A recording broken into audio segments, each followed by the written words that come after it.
All right, can you hear me? Is that too loud? Is that too loud? No? That's good? Okay. That's great.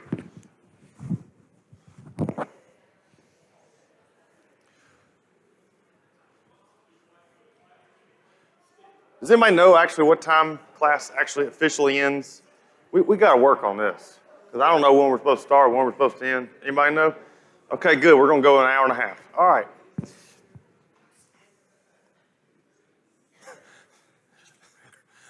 been yelling at a lot of people using your names. You might get some nasty emails this week. Dick has got my name badge on and he's fussing at people. So I guess Tyler Watts is going to be fussing.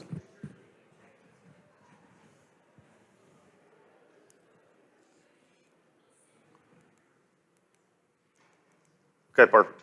Okay, we'll go ahead and get started. A couple housekeeping notes I'd like to walk through. There'll be an email coming out from Tony. But for the summer quarter adult classes, which is this coming quarter, which actually starts today, we'll go through Sunday. We're going to have 2 class sessions. One's going to be in the overflow. One's going to be in the auditorium.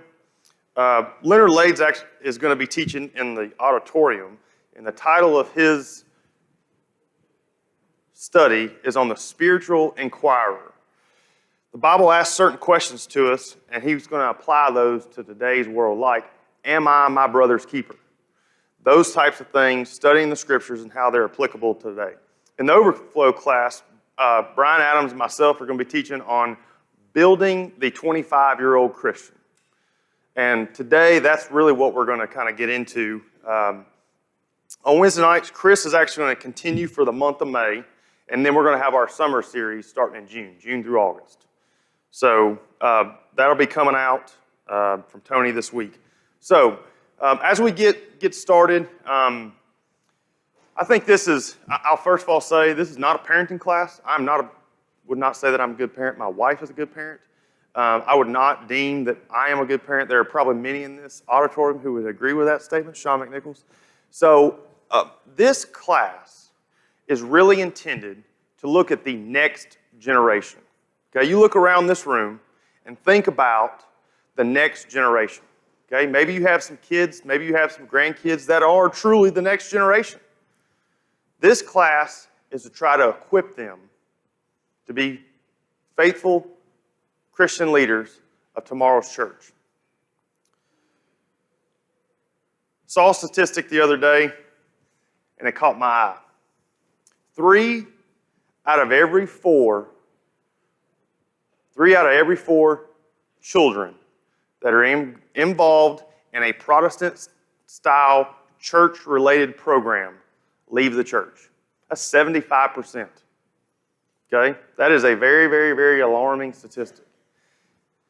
Saw that statistic, got my mind racing. Brian actually taught about the Christian toolbox last quarter, so our minds started racing. All these tools that we need, we really need to develop programs and things out and to be influencers for the next generation, the 25-year-old. Okay, I want to read a few statistics that I found through the course of this study. And if you've got a comment about them, if you've got a suggestion on them, you've got anything, don't be bashful. A simple Google search, you can find all kind of things of why people leave the church. I found a couple articles that I thought would be relative. There's a whole bunch of stuff out there, but based on some Christian study groups that are pieced together. One is actually by a group called Barna, B-A-R-N-A. 6 reasons young Christians leave the church. They actually combined 8 different studies of why they were leaving the church, and I'll just run through a couple of these real quick. And while you're hearing these things, think about that next generation. Think about whether you got kids, you got grandkids, you know people who have kids. Think about this. The 8 studies, 6 reasons young people leave the church. Okay, now some of these are probably going to bother some of y'all, and that's okay. Okay, we're going to walk through this together. Reason number 1, churches seem overprotective.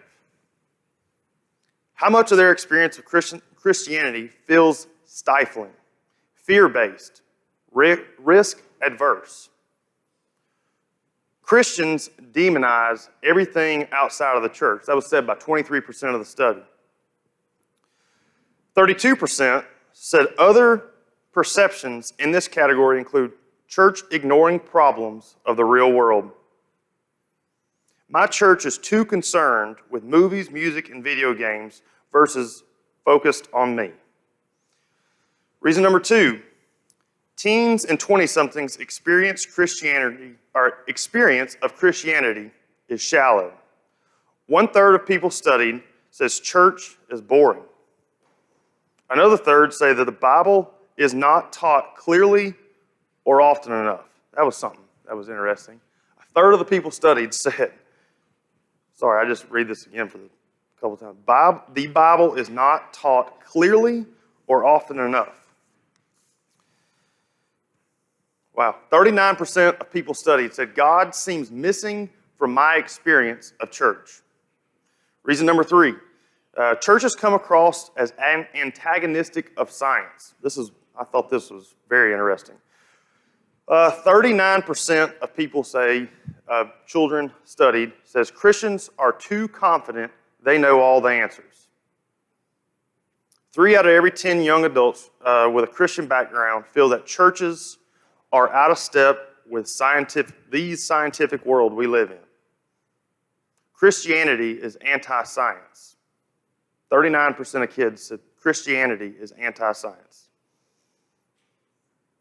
23% of the children surveyed said they have been turned off by the creation versus evolution debate.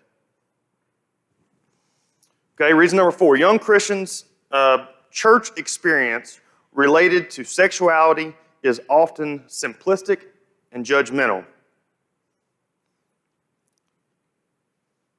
Young people have unfettered access to the digital world. Immersed in a culture that values hypersexuality over wholeness. And sorry, I'm just reading a bunch of highlighted stuff. Okay, we'll jump on to reason number 5. They wrestle with the exclusiveness of Christianity. So often, young people today, their lives are shaped by a culture that esteems open-mindedness, tolerance, and acceptance. That was said by 49% of teens. 49%, almost 50%. Reason number 6, church feels unfriendly to those who doubt. This is one of the ones that I thought was particularly interesting. Young adults with Christian experiences say the church is not a place that allows them to express doubts. They do not feel admitting that sometimes Christianity just is hard to understand or doesn't make sense. 39% of people surveyed said having significant intellectual doubts about my faith. 39% of folks. Okay? That don't scare you. I mean, I'll be honest with you. I got 3 little girls most of the time. And as I said, this is not a parenting class. As my child hurled something this morning. Sorry about that, Stan. That's troubling. Those statistics should get us focused on the next generation. Okay? There are many of you who I've seen who have grown up in church, grown up being faithful members of Christ Church. I've seen people, I think it's neat to see sometimes 2 and 3 generations, sometimes 4 generations of folks, okay?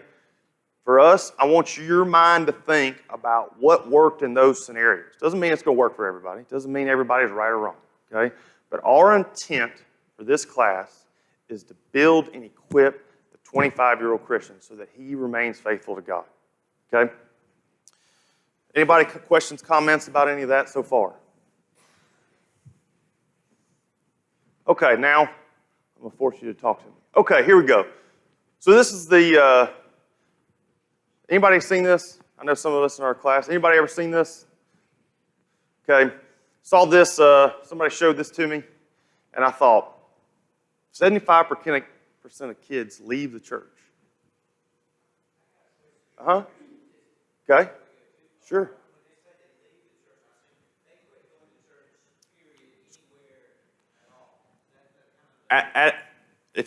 So first of all, this, for many of you who are on Facebook, I'm not on any social media, although I have a Facebook page. It's tied to my harding.edu, which was a long time ago. I don't know that password, so I exist out there. But so if you actually research this, Mr. Sims, it says that they leave for a extended period of time or never come back. So extended period of time may be open to interpretation. Okay, is extended period of time a year? Is that 10 years? What is that? I think the yes, ma'am? So this is Protestant, yes, sir? Well, this is Protestant-style churches. So I would not say that's Church of Christ, but I would say that many of you in here know people in the Church of Christ that have left and never come back. Okay? I think it's hard, and I'm one of those grew up in church, last leaders, all that kind of stuff. I think we can't be ignorant to this is not occurring here. Okay? Does that make sense to you? And I don't mean that by any disrespectful way to anybody, but I think we got to make sure that we are gut checking ourselves. Yes, sir.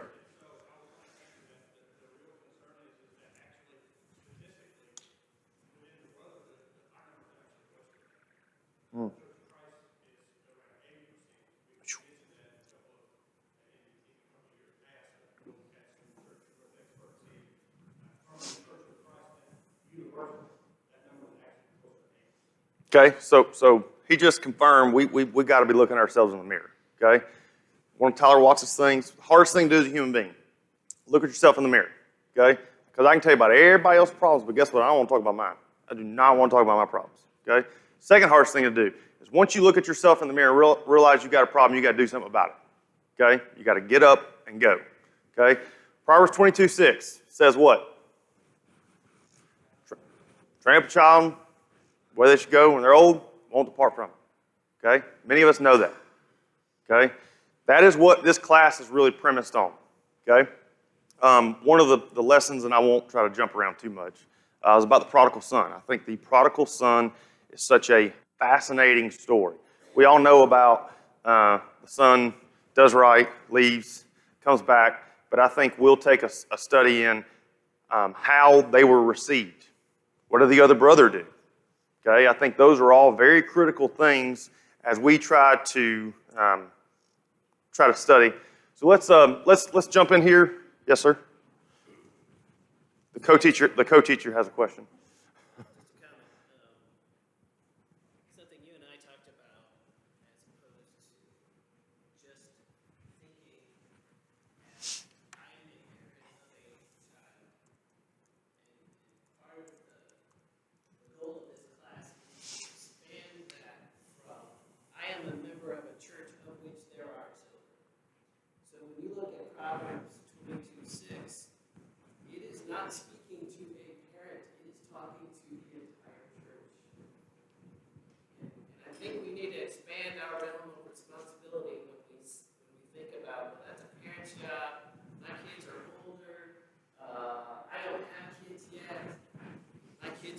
young, this doesn't apply to me. I think we need to clean that slate out of our minds and get in gear to a mindset that we as a team, we as a congregation have the responsibility to train up every child that may bless this building.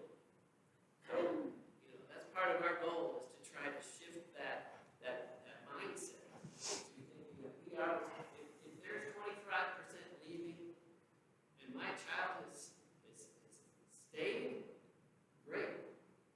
Or excuse me, if there's 80% leaving and my child is staying, I have done only a partial job.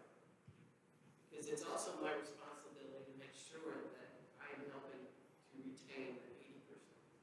All right, let's do this. And I didn't even think about this until you were talking, Brian, so thank you.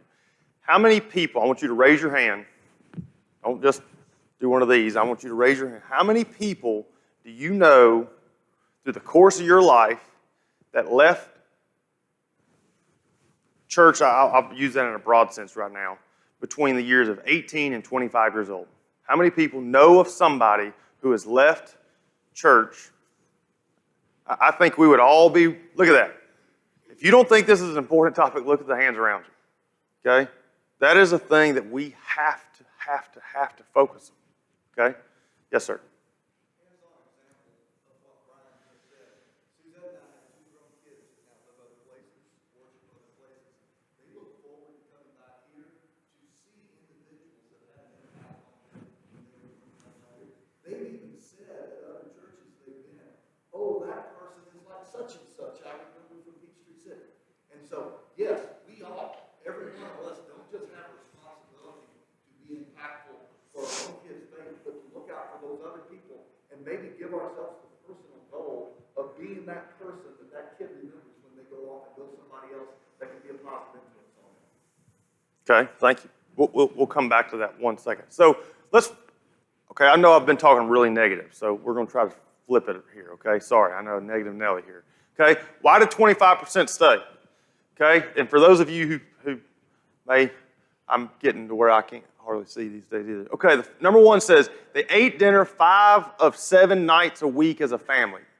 Eating dinner as a family 5 of 7 nights as a family. Why do you think that's important?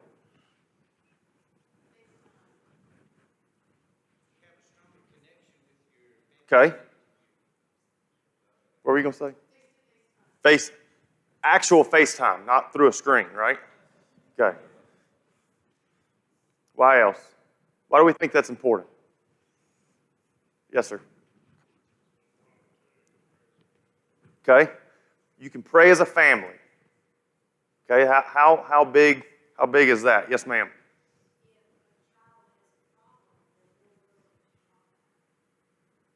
Okay. Around the dinner table, maybe their guard's down more so, and that you can talk about those things and have that opportunity. Anybody, anything else? I learned like I said, I'm not on social media, so I know I'm the generation that's supposed to have a whole bunch of those things, but I don't, so I'm a little behind the times. I learned what an influencer is. Y'all know what influencers are? Okay. I didn't know what that was until about a month ago, and they said, oh, you're trying to be an influencer. Okay, what does that mean? Oh, well, this. And I'm like, well, tell me who some influencers are. Y'all ready for these? Kim Kardashian. And I said, whoa, I don't know about that. I said, okay, I'm done with it. The point that I'm trying to make is, instead of being a social media influencer, there are things inside a home or another family's home for the opportunity for you to be an influencer. For you have, y'all have probably all heard this saying, but somebody's always watching. You never know who's watching, right? Everybody's heard that before, okay? The way you carry yourself, whether even going as far as inside this church building, okay? Man, I remember when we were young, man, my mom or dad, specifically my dad, for those of you who knew him, he wasn't very small, and it didn't take but a time or two to mess that up. But if we were to run in the church building, and I'll never forget, my brother casually bumped an old lady. I mean, she didn't even move, just barely, and I have never seen a 330-pound man run through the hallway as fast as he did to grab my brother. And anyway, y'all know how that went, okay? We both survived. It's okay. You don't need to call anybody bad. My point is, you have the opportunity to be an influencer, okay? And I think sometimes we have mental blocks there of their ability of our influence, okay? All right, number 2. 25% stay with the church. Served with their families in a ministry. Served with their family in a ministry. Why do you think that's important?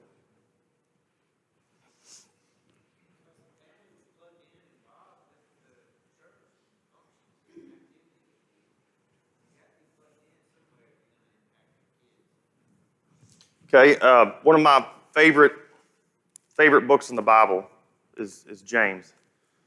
James 1:22. Anybody know what it says off the top of your head? Be a what? A doer. A doer. We can read the scriptures, know what the scriptures say, but we have to be doers. We are called to work. Okay? I think, anyway, and I don't want to get off on a tangent, but I think it's bad when people don't work. Okay? I don't mean to offend anybody, but I think particularly when we are talking about church work, okay, it is good for us to work. Okay?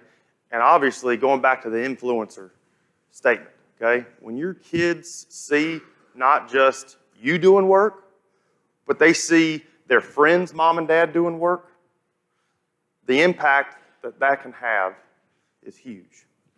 Okay? Number 3.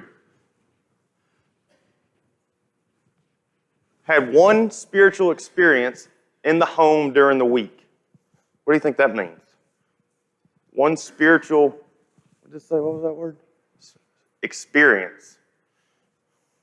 One spiritual experience. What now? Reading the Bible. Okay? I'm glad that we actually have I would not say that we're the most disciplined people about reading, following along with where we're supposed to be reading, but at least once a week we try to do that.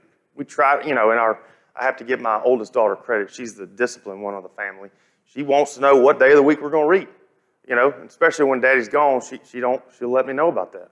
Hey, we hadn't read this week. We reading Friday night? Yes, ma'am. Yes, ma'am. Okay. What else? Anybody got anything else about? Yes, ma'am. Okay.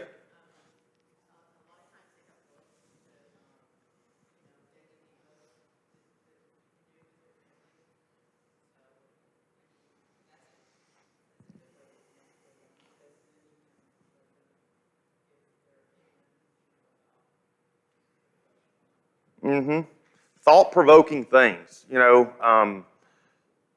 I think part of the challenge, and there were some other things that we'll get into in the class later on in weeks, but you actually look,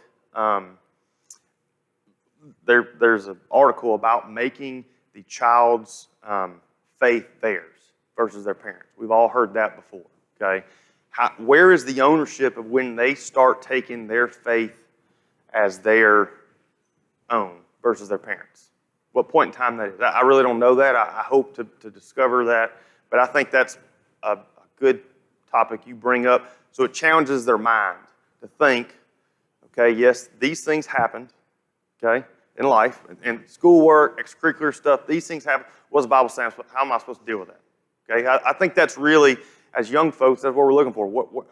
I need some answers, okay? How do I deal with these kinds of things, okay? Anybody, anything else? Yes, sir.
drop on the faith of the faith of the faith of a great got to be there so we got to.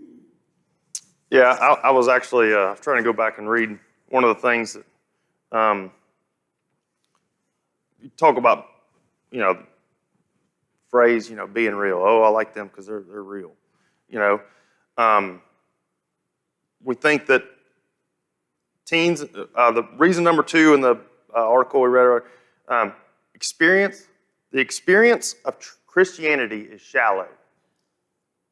Okay, I think the young people are really looking for that connection. And then going on that between 30 and 48% says the Bible's not taught clearly or often enough in church.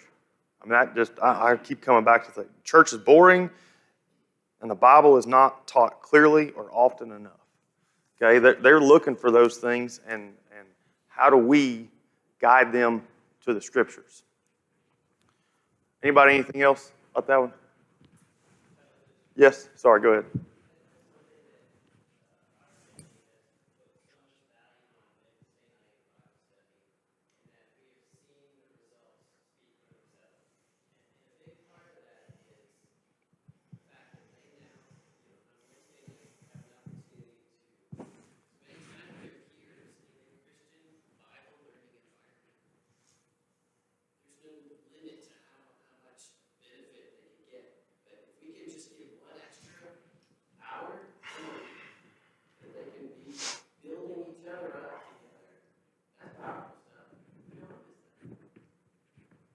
Thank you.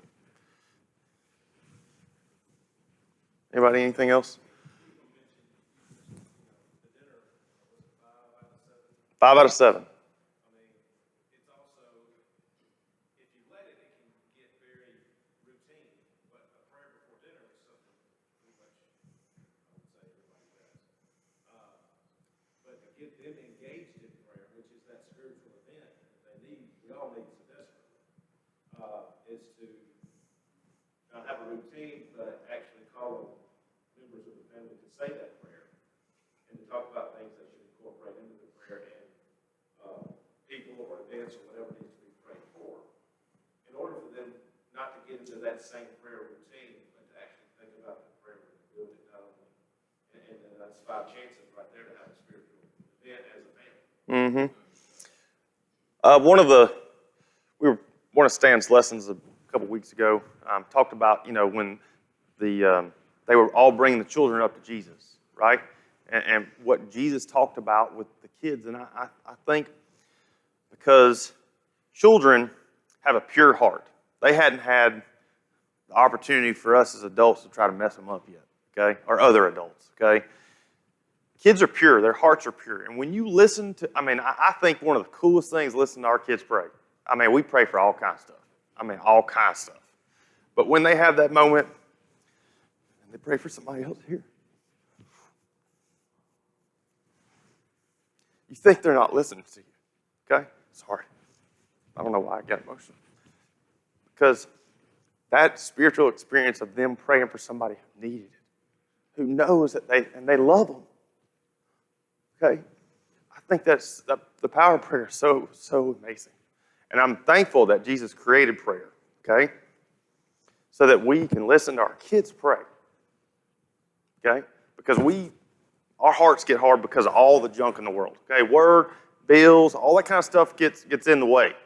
I always like the analogy of somebody brings a big jar up on and you put some things in it, and okay, this represents whatever, and this represents whatever, and then you get to the end, and the biggest thing is the softball size. Well, that's supposed to be God, and how you fit God in, is there's too much other junk in there, okay? Too much other junk in there, okay? And I think kids have the opportunity to prick our hearts and our minds to know that their hearts are pure, okay? And when you listen to your kids pray, anyway, okay. Thanks, Brian. That was good. Okay. Last thing we'll focus on, had at least one faith-focused adult in their lives other than their parents. Okay, I'm going to read that one more time. Had at least one faith-focused adult in their lives other than their parents. Okay? If you don't have kids, you don't have grandkids, guess what? That's you. You're number 5, okay? You are number 5. One of the topics we're going to talk about is how do we create the appropriate village? We've all heard it takes a village to raise a child. We are that village, okay? We are that village. What are we going to do to create and perfect that village so that that 25-year-old Christian can adhere to Proverbs 22:6? Okay. Anybody about that? About number 5? Sean McNichols, what do you want to say? Huh? I don't know. Wherever you want to. Okay. Okay.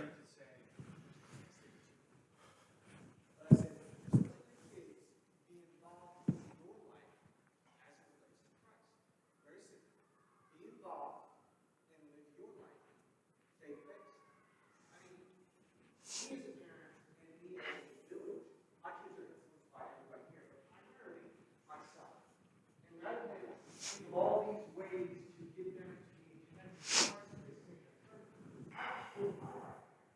And I'm involved in as much as I can. My wife is she still goes with this choice. So, but that's not because I push her to be involved and I push her to pray every night. We pray with me and Sarah. So therefore my kids adopted her. Me and Sarah sing songs because Sarah was a member of the church of Christ. And she didn't know half the songs that she knew. So what we did, we started singing songs at home. And now my kids, when a song comes on that they know, they sing it. Because they're involved in the life that we live and we're in. And me, as a 30-something-year-old person, I went through the 18 to 29. I didn't leave. I adopted my parents' faith. But in reality, I think back and I look at my life as a kid, and my parents did the same thing that I did. They lived the life connected, and they involved me in as much as they could, and they would involve. If I got 7 nights at dinner's fine. Do something consistent that keeps you involved with their life. Because as they grow, your influence is going to fade away. Because there are more influencers in their life. I have a 7, a 6, and a 2. And we meet down probably every night, but there are other things that we do consistently. And I know that at 15, 14, and 12, I will have less influence. But if I'm influencing them now, at least I'll be able to talk to them when they're older. And I think that's what happens at this group of kids that leave, is they hit that 18 to 29, and somewhere along the 0 to 18 years, they became less of an influence of their parents, and then they leave the church. And now the influence is the world, because that has taken up most of their life. And I look back and I think of the kids that were in the youth group I was in, and now that I'm out of this age bracket, I think who's still in the church that was in the church that I was in? And now there are not the only one that left a youth group and is in his 30s and is still connected to the church. And I think back what happened to those parents that were not involved in the beginning, they involved their kids in their Christian life, and that's what happened. But be involved and involve them in your church. Do the things that Christ says you to do. And bring your kids in. And whatever Christ says you can. My kids can't even read. And some of the songs they know just because we sing. Okay, thank you. And after this, Derek's going to get up and make sure everybody signs up for teaching Little P people's class next quarter. You're welcome, Derek. Go ahead. Yes, sir. You look at these five things you put up here. There was three things that jump out to me from all 5 of them. One is purpose. All 5 of these demonstrate that there's a purpose that's not self-serving. That purpose is driven by God. Whether you're having family dinner time, or you're having ministry, or you're being involved in service, or spiritual activities, it's about not a self-serving purpose, it's about a bigger purpose than us, which fulfills human need. Second thing is that Because young people want to feel connected, right? We were talking about that. Okay. there's a study out that shows that baby boomers as a generation were more interested in pursuing capital gains, and they have a higher portion where they are have a much lower divorce rate because they put a higher priority on the family. So there's a sense of purpose that people want to have. I think all these 5 activities point towards a purpose. It's not self-serving, but it's a bigger purpose than ourselves. The second one is that of participation. All 5 of these require some level of participation. It is not a passive activity. Raising kids is an active verb. It is not a passive verb. It requires participation. And the third is priority. All 5 of these put forth our greatest commodity, our greatest treasure, which is time. Every single one of these involve us putting a priority on our time to do, because one way or the other, we are modeling things to our kids, whether modeling what to do or modeling what not to do. Depending on, I grew up with an alcoholic father, so I have a great deal of model of what not to do. But I'm trying to model to my kids what to do by fulfilling a level of purpose, a level of participation, and a certain level of priority, which is what's most important. Interesting. Thank you. Anybody got anything else that jumps off at them about any of these 5? There's no set.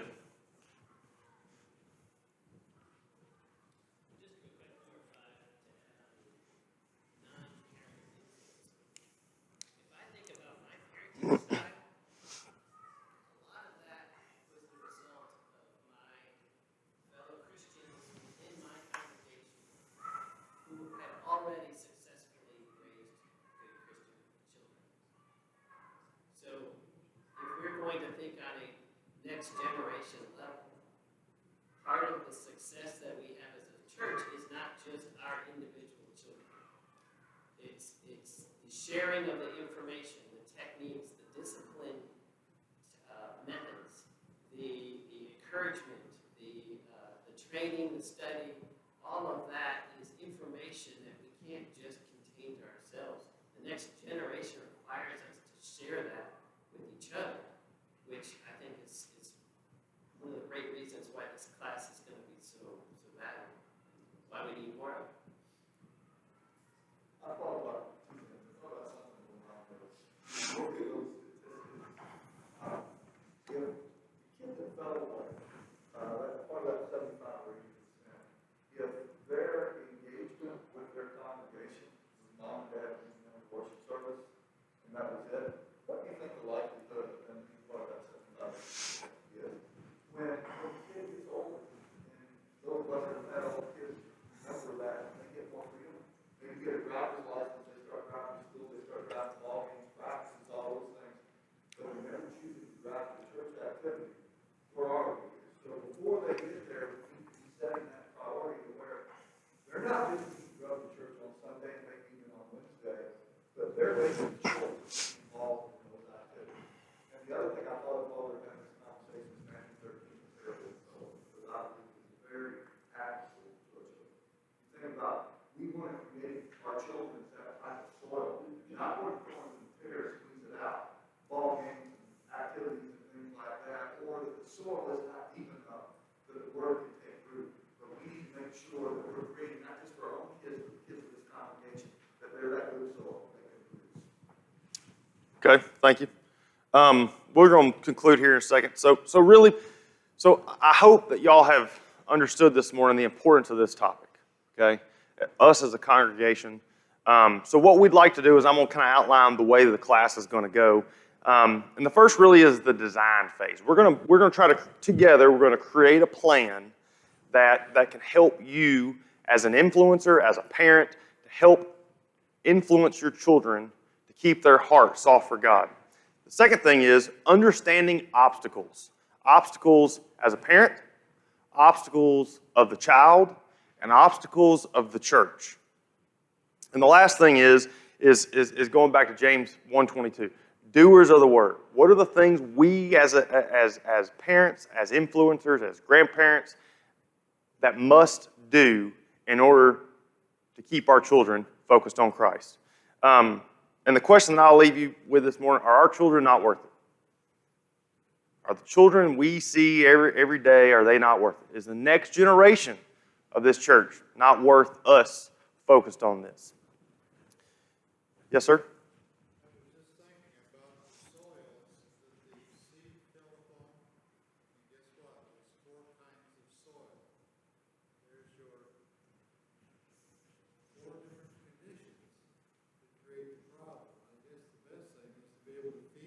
good soil so that the people stay Mm-hmm. on good soil. Because you're still going to have the other conditions of the soil that falls by the wayside, the ones in the thorns, the ones in the rocky soil. They're there. The kids are involved. I was one of those kids that grew up in the church and turned away when I was young. And it wasn't until I found the need to search for Christ that I began to look into the Bible and learn why I should be a Christian. So it's a matter of the fact the soils are there. It's a matter to help to nurture that soil so that people become Christians and stay Christians. Thank you, Ron. Can you lead us in prayer and close?